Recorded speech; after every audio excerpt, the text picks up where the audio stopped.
আলহামদুলিল্লাহ, তুরস্কের আরও একটি বড় বিজয়।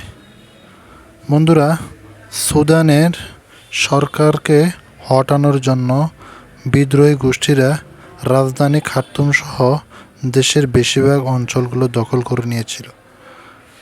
কিন্তু শেষ মুহূর্তে মাঠে হাজির হয় তুরস্ক।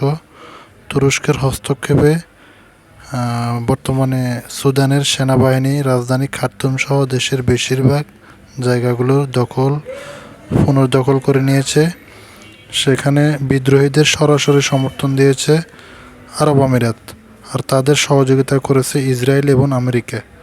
কিন্তু তুরস্কের হস্তক্ষেপে সুদানের সরকার টিকে গেল।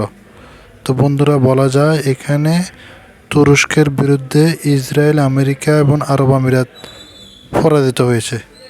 তো বন্ধুরা, তুরস্কের এই বিজয়ে আপনি খুশি নাকি মন খারাপ, সেটা কমেন্ট বক্সে জানাবেন।